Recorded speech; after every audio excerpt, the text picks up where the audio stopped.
사랑과 은혜가 풍성하신 하나님 아버지, 오늘 거룩한 주일을 맞이하여 교회에 나와 예배 드리게 됨을 감사드립니다. 이 시간을 통하여 세상에서 흔들리고 어지러웠던 마음들을 씻어내고 정돈되고 평안한 마음들로 이끄는 시간 되게 하여 주시옵소서.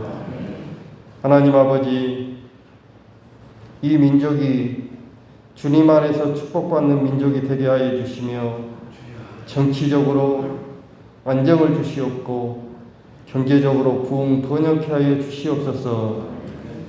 나라를 이끌어가는 지도자들에게 하나님의 사랑과 믿음을 주시옵고 평화로운 통일도 하루빨리 앞당겨 주시옵소서. 하나님 아버지, 우리 등대교회를 사랑하여 주시고 성도들을 축복하여 주시며 이웃에 봉사하고 구제할 수 있는 교회가 되게 하여 주시옵소서. 긴 장마철이 지나고 있습니다. 비로 인한 피해를 줄여주시고 우리 성도들의 건강을 지켜주시옵소서. 각지에 나가 있는 선교사님들 지켜주시옵고 그들의 건강과 사역에 은혜를 더하여 주시옵소서. 이 예배의 말씀과 찬양이 우리의 양심이 되게 하여 주시고 사랑과 용서가 되게 하여 주시며 교만과 이선과 시기와 질투에서 멀어지게 하여 주시옵소서. 말씀을 위해 단위에 세워주신 목사님을 비롯해 이 예배를 위하여 보이지 않는 곳에서 수고해 주신 모든 성도들에게 위로와 성령 충만케 하시오며 거룩하신 예수님 이름으로 기도드렸습니다. 아멘. 오늘 성경 말씀 보시겠습니다. 에베소서 3장 14절에서 19절까지입니다. 이러므로 내가 하늘과 땅에 있는 각 족속에게 이름을 주신 아버지 앞에 무릎을 꿇고 비노니 그의 영광의 풍성함을 따라 그의 성령으로 말미암아 너희 속사람을 능력으로 강건하게 하시오며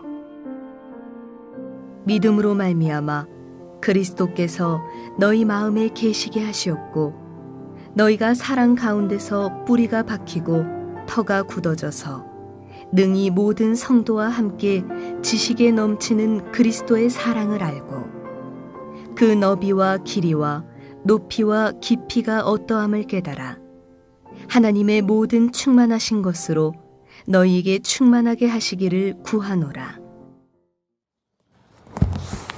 할렐루야.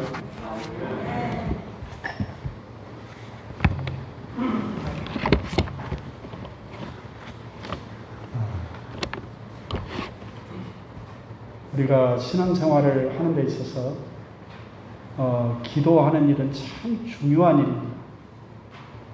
우리가 교회 와서 예배를 드리고 하나님의 말씀을 공부하는 일도 참 중요하죠. 그와 못지않게 기도하는 일도 참 중요합니다.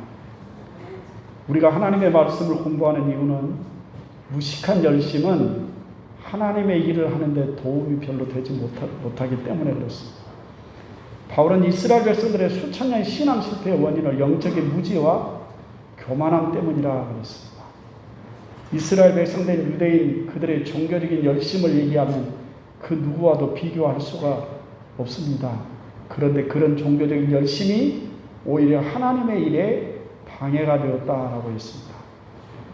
그들은 누구보다도 하나님을 더 잘 아는 사람들이라고 생각을 했습니다. 그런데 그것이 하나님에 의해서 비롯된 게 아니라 자기 의해서 비롯된 것이기 때문이었습니다. 성경을 문자적으로는 잘 알고 있는데 그 성경 말씀 속에 담겨져 있는 하나님의 마음을 읽어내지는 못했습니다. 그 성경을 많이 안다고 하는 영적인 교만이 그들로 하여금 더욱더 자기 의에 충만한 사람으로 만들어냈습니다. 자기 자신을 스스로 어렵다고 여기면서 다른 사람을 멸시했습니다. 어제 새벽에 저희가 마태복음 5장 산상보훈의 말씀을 읽었는데 거기에 보면 주님이 당신은 율법을 폐하러 오신 분이 아니라 율법을 완전케 하기 위해서 오셨다라고 그렇게 말씀을 했습니다. 그 율법의 진정한 의미가 무엇이고 율법의 진정한 정신이 무엇인가를 재해석해서 말씀을 해주시는 겁니다. 하나님께서 이스라엘 백성들에게 율법을 주실 때 예수님은 그곳에 함께 계셨습니다. 그래서 주님보다 율법의 의미를 다 잘 아는 사람이 없습니다. 당신이 율법의 제정자고 율법의 창시자입니다. 그러면 자기 백성된 이스라엘 땅에 와서 보니까 그들이 율법을 가르치기는 하는데 그 율법의 기능과 의미와 정신을 전혀 이해하지 못하고 가르치고 있더라는 것입니다. 여러분, 율법의 진정한 정신이 무엇입니까? 그것도 주님이 우리에게 정확하게 가르쳐 줬습니다. 율법의 진정한 정신은 사랑입니다. 위로 하나님을 사랑하고 아래로 이웃을 네 몸처럼 사랑하라. 이것이 율법의 정신입니다. 그러면 율법의 역할과 기능이란 무엇입니까? 율법의 역할은 우리가 율법 앞에 정말 무능한 죄인이라는 사실을 깨닫고 우리를 그리스도 앞으로 인도하는 것, 그것이 율법의 기능이고 율법의 역할입니다. 그 바울은 율법을 몽학선생, 초등교사라고 그렇게 표현을 했습니다. 그 의미는 인도자라는 그런 의미입니다. 내가 율법을 지켜서 율법을 통해 의로워질 수 있다고 가르치는 것이 율법의 역할이 아니라 율법으로 인해 율법을 통해 나는 결코 하나님 앞에 의로울 수 없는 존재람을 깨닫게 되고 우리를 의롭게 할 수 있는 예수 그리스도 앞으로 인도하는 것, 바로 그게 율법의 역할입니다. 근데 이스라엘 백성들은 자신들이 율법을 지켜서 의로워질 수 있다라고 착각을 했습니다. 그게 이스라엘 백성들의 신앙의 실패의 가장 큰 이유입니다. 저희가 마태복음 5장의 말씀을 함께 읽으면서 그 율법의 의미를 재해석해 주시는 그 주님의 말씀을 들으면서 더욱더 확실하게 깨달았던 건, 아하, 우리는 결코 율법으로는 하나님 앞에 의로울 수 없는 존재들이구나 라고 하는 것을 더 깊게 깨달았습니다. 예를 들어서 한번 봅시다. 살인하지 말라고 하는 계명, 그 계명이 사람을 죽이지 말라는 계명인 줄 알았는데 주님은 그 말씀을 이렇게 해석을 했습니다. 내가 누군가를 향해서 욕을 하고 누군가를 미워하는 것은 살인죄를 짓는 것이다 라고 그렇게 말씀을 했어요. 사랑하는 성도는 살아가면서 우리가 누군가를 미워하고 뒤돌아서서 욕을 하는 것, 그게 살인하는 죄와 같다는 생각을 해본 적이 있습니까? 그 다음 우리는 살아가는 동안 말로도 할 수 없는 살인죄를 지으면서도 그것이 죄라는 것조차도 인정하지 못하고 그냥 살아가고 있는 거예요. 그 외에도 많지만 진정한 의미를 우리가 이해하고 그 의미대로 살아가느냐 그렇지 못하냐는 건 너무나도 중요합니다. 그 누구도 하나님 앞에 나는 충분하다라고 말할 수 있는 존재가 없다라는 것입니다. 사랑하는 성도들, 우리가 하나님을 아는 지식이 있어야 우리의 열심도 의미가 있는 것입니다. 하나님을 제대로 알지 못하고 하는 종교적 열심은 오히려 하나님의 일을 방해하는 것입니다. 그러니까 우리가 열심히 예배에 참석하고 시간 하나님의 말씀을 공부해야 되는 이유가 여기에 있습니다. 그런데 하나님의 말씀을 공부하는 것만으로는 부족합니다. 뭐가 필요하냐? 반드시 기도가 필요합니다. 그런 말씀을 공부했습니다. 그리고 하나님의 뜻을 깨달았습니다. 그러면 그 말씀에 순종해야 되죠. 근데 순종하는 일이 쉽습니까? 쉽지 않습니다. 내가 결단하고 내 실력으로 할 수 있다고 생각하십니까? 어림도 없습니다. 하나님의 능력이 주어져야 됩니다. 사도 바울처럼 사는 사람도 내게 능력 주시는 자 안에서 내가 모든 것을 할 수 있다라고 했습니다. 하나님의 도움이 없이는 아무것도 할 수 없습니다. 그래서 뭐가 필요합니까? 기도가 필요합니다. 내 자신을 위해서도 기도가 필요하고 그 누군가를 위해서 반드시 기도해 주셔야 됩니다. 우리가 선교 헌금으로 그들을 돕는 거 참 중요합니다. 근데 선교하는 일에 가장 중요한 건 기도하는 일입니다.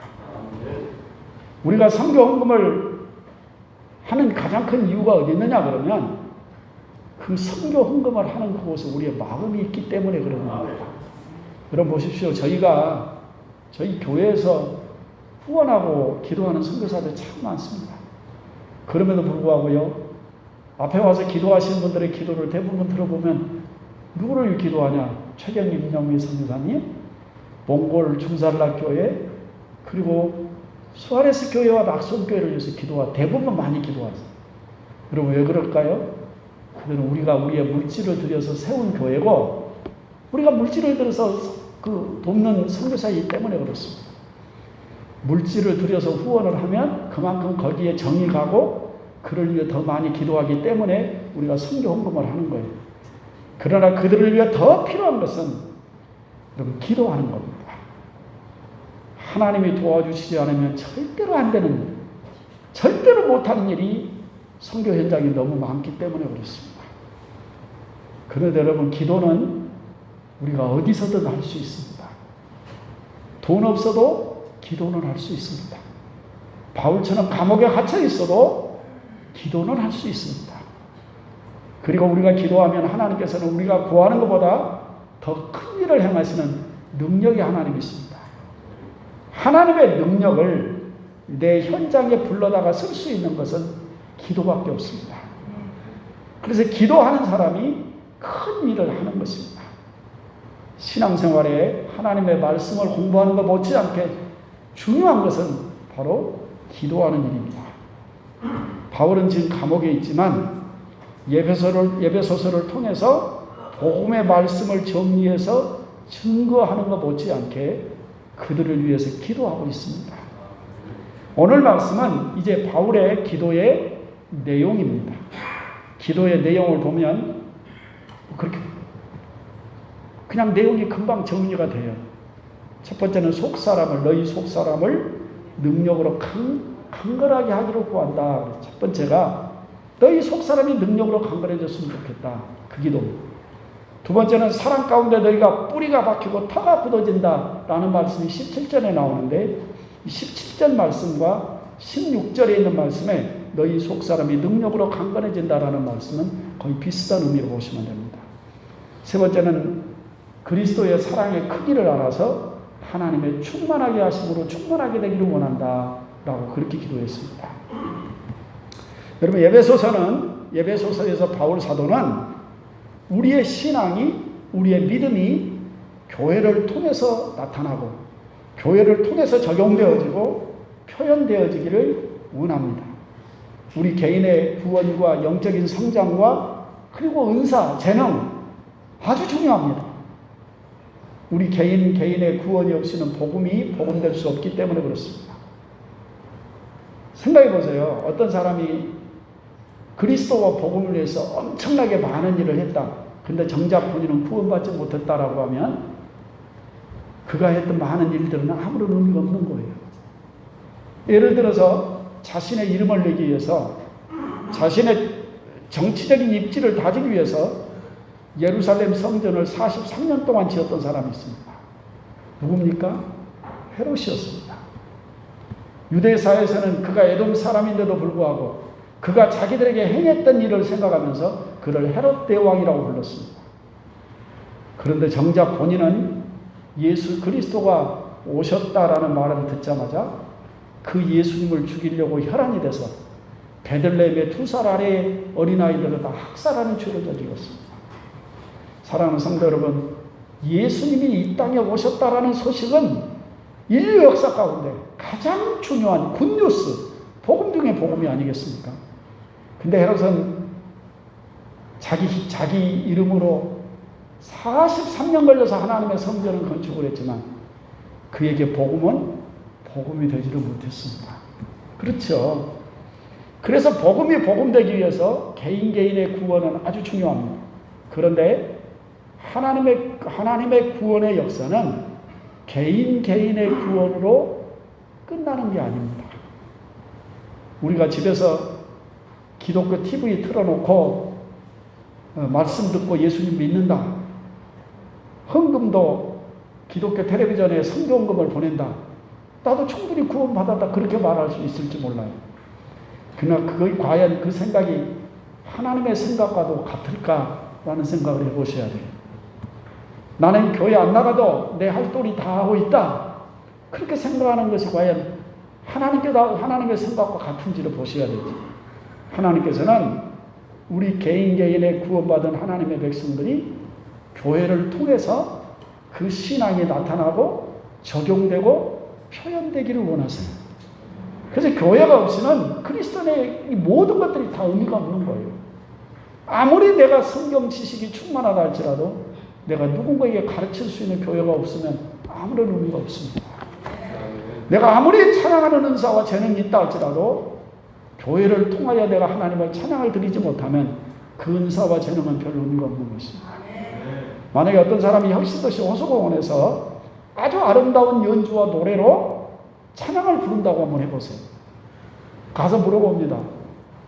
어느 교회를 섬기세요? 저 교회 안 나가는데요? 저 나가는 교회가 없어요. 그러면 뭐라고 하겠어요? 그럼 정상이 아닌 거예요.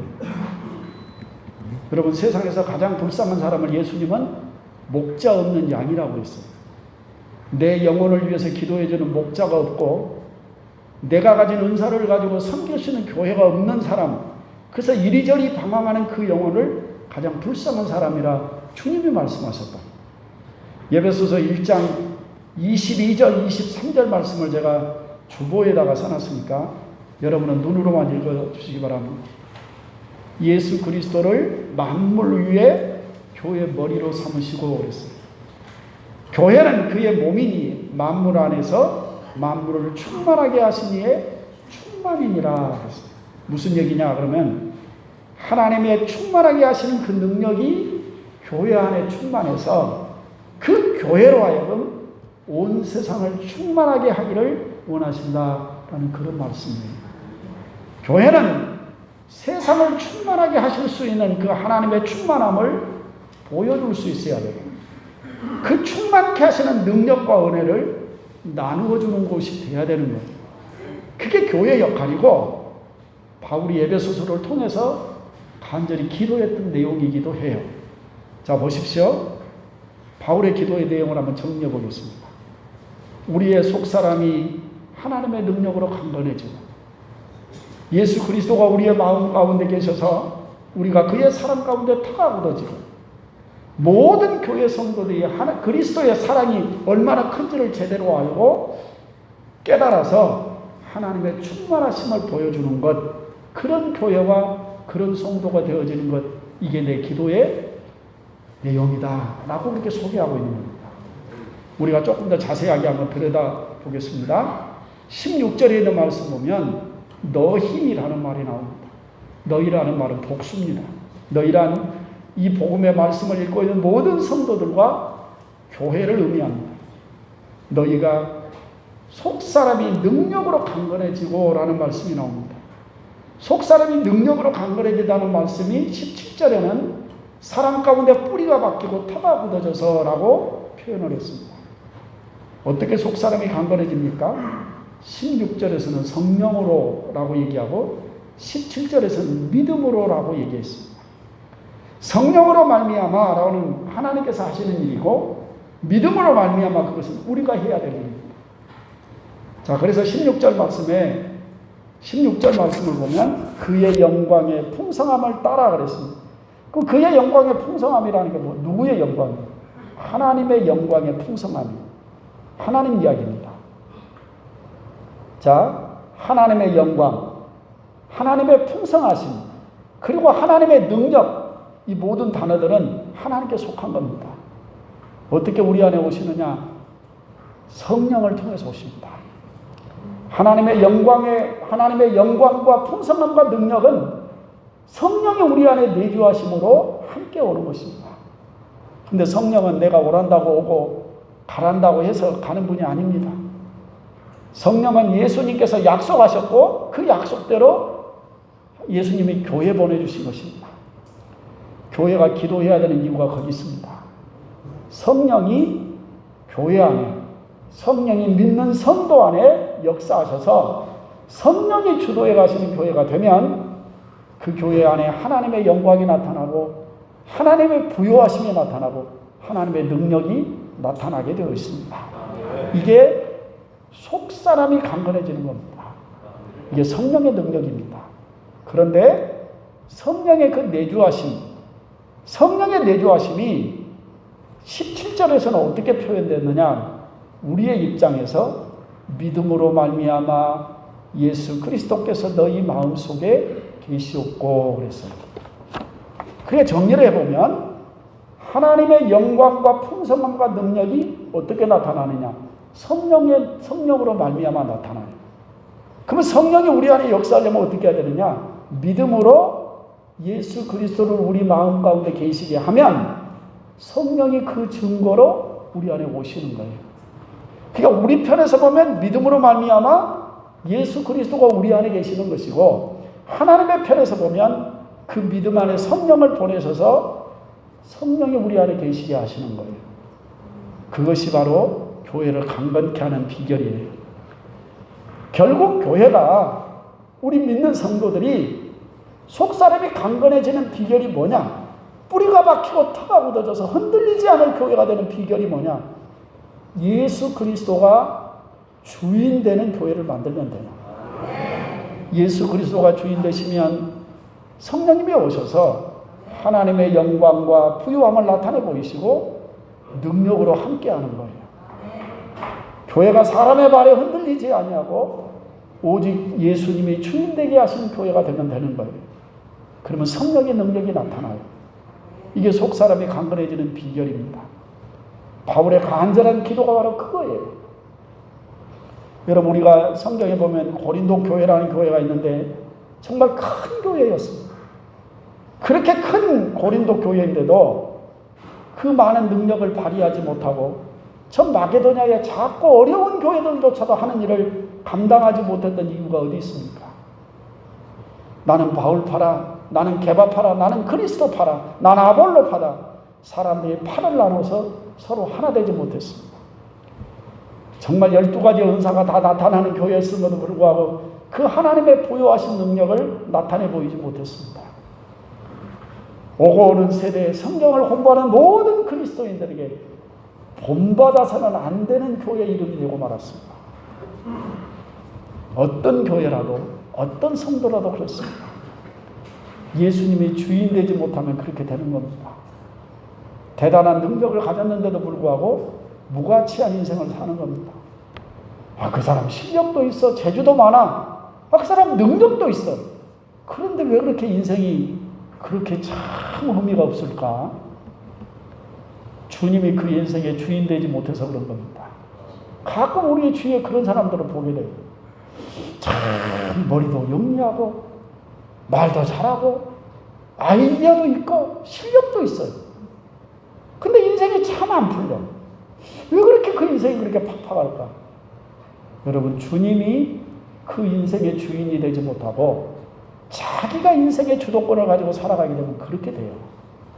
여러분, 교회이건 개인 성도이건 예수님의 주도에 가시는 인생을 살아야 하나님의 영광과 부요함과 능력이 그의 삶을 통해서 나타나게 되어 있습니다. 이제 18절, 19절 말씀을 보겠습니다. 능히 모든 성도와 함께 지식에 넘치는 그리스도의 사랑을 알고 그 너비와 길이와 높이와 깊이가 어떠함을 깨달아서 하나님의 모든 충만하신 것으로 너희에게 충만하게 하시기를 구하노라 그랬어요. 바울의 또 하나의 기도가 나오는데 모든 성도들이 그리스도의 사랑의 크기를 알고 깨달았으면 좋겠다. 여러분, 예수 그리스도의 사랑의 크기를 여러분 아십니까? 지식에 넘치는 그리스도의 사랑을 알고 깨달아 그랬습니다. 우리가 모든 지식을 다 동원해서라도 그리스도의 사랑이 얼마나 큰지를 너가 깨닫고 알기를 원한다 하는 그런 말씀입니다.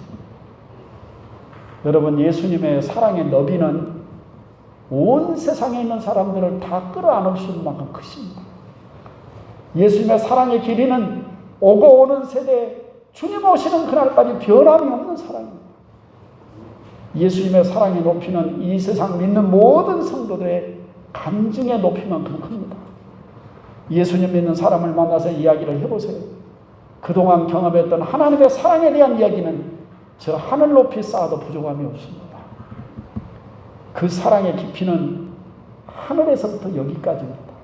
가장 높으신 그분이 가장 낮은 자리, 가장 비천한 곳까지 찾아오신 사랑, 그게 예수님의 사랑의 깊이였습니다. 어떻게 우리가 그 주님의 사랑의 크기를 표현할 수가 있겠습니까? 그런데 우리가 그 사랑을 알고 깨닫는 것만큼 우리는 하나님으로 충만해진다고 그랬습니다. 무슨 말을 해서가 아니라 본인이 깨달아야 되고 본인이 알아야 되는 거예요. 어느 날 제 막둥이가 저한테 장문의 문자를 보냈어요. 다른 얘기가 아니라 하나님이 나를 이렇게 사랑하신다는 게 느껴진다는 거예요. 미치겠대요. 막 그러면서 아빠 제가 지금요 하면서 막 문자로 내가 읽고 제가 먹먹해졌어요. 그렇지. 누가 이 얘기를 해서 아는 게 아니고 본인이 알고 깨달으면 하나님의 사랑의 크기가 커지는 거라. 여러분 하나님이 충만케 하신 은혜가 있어야 은혜가 된다. 교회는 그렇게 알고 깨달은 사람의 감정들이 충만한 곳이 되어야 됩니다. 세상 사람들은 믿는 사람들 보고 이렇게 얘기합니다. 교회 다니는 사람들은 참 말을 잘해. 원래 말을 잘한 게 아니고 할 말이 많아진 거예요. 왜? 경험되어진 게 많으니까. 여러분 나이가 들면요 말이 많아진다. 왜 말이 많아져요? 살면서 경험한 게 많아서 그런 거예요. 믿음의 세월의 깊이가 깊어가면 갈수록 깨닫게 되는 게 뭐예요? 내가 너무 많은 사랑을 받고 살고 있구나. 그걸 알고 깨달아가는 거예요. 그만큼 은혜가 충만해져요. 교회는 그렇게 하나님의 은혜에 대한 그리스도의 사랑에 대한 간증이 충만해져야 맞는 거예요. 바울의 간절한 기도가 그거예요. 너희가 받은 사랑을 알고 깨달아서 하나님의 그 충만케 하시는 그 충만함이 너희가 더 충만해지기를 원한다는 거예요. 여러분 예수님의 사랑을 이야기하는 것 말고 이 세상에 그 어떤 것도 우리의 자랑거리가 되지는 못해요. 세상 자랑 그거 별 의미 없어요. 자식 자랑이요. 그 자식이 부모의 애가심이 될 수도 있는 거예요. 집 자랑 살아보니까 불평거리만 드러나더라고요. 직장 잘 들어갔다고 자랑하시나요? 좋은 직장이라고 하는 곳일수록요 로봇가 돼요. 그래서 남들이 볼 때는 부러운 직장에 다니는 사람 입에서 나오는 얘기가 뭔지 아세요? 이놈 뭐 언제 따따리 치울까? 맨날 그 얘기를 다 알고 살잖아요. 다른 것으로 우리가 자랑할 게 아무것도 없다 할지라도 내가 받았던 그 사랑만큼은 정말 할 얘기가 많지 않겠어요? 사랑하는 성도 여러분, 성도들이 모이는 자리마다 교회가 모이는 그곳에 예수 그리스도의 그 감정이 충만해져야 돼요. 감정이 충만한 교회가 바로 진짜 교회다운 교회가 되어지는 것이지. 여러분 그 역사가 우리 교회 가운데 일어나기를 바랍니다. 기도하겠습니다. 자비의 거룩하신 아버지 하나님, 바울의 이 간절한 기도가 우리의 기도의 제목이 되기를 바랍니다. 그의 간절한 소원이 우리를 통해서 응답되기를 간절히 바랍니다. 아버지 하나님, 성령님이 내주하시는 교회가 되기를 바랍니다. 성령님이 주도해 가시는 교회가 되어 이곳에 하나님의 영광이 나타나고 하나님의 부요하심이 나타나고 하나님의 능력이 나타나는 교회가 되어지기를 원합니다. 사람의 말에 흔들리지 않는 그런 하나님이 충만케 하시는 교회가 되기를 원합니다. 우리가 모든 지식을 동원하여 그리스도의 사랑의 그 크기를 알고 아버지 하나님을 향한 그 감정거리가 넘쳐나는 교회가 되기를 바랍니다. 성도들이 모이면 그저 하나님 사랑 자랑하고 내가 받은 은혜를 자랑하여 그 하나님의 충만케 하시는 그 충만함이 넘치는 교회가 되어지게 하옵소서. 아버지 우리가 모여 앉아서 무슨 얘기합니까? 집 자랑합니까? 직장 자랑합니까? 자식 자랑합니까? 아버지 내가 자랑할 것이 아무것도 없어도 내가 받은 그 주님의 사랑만 얘기해도 충분합니다. 그것이 충만한 교회가 되어지기를 원합니다. 아버지 이 교회를 통해서 이루시고자 하는 그 하나님의 꿈, 그 꿈을 이루어드리는 교회가 되어지게 하옵소서. 예수님의 이름으로 간절히 기도 올립니다. 아멘.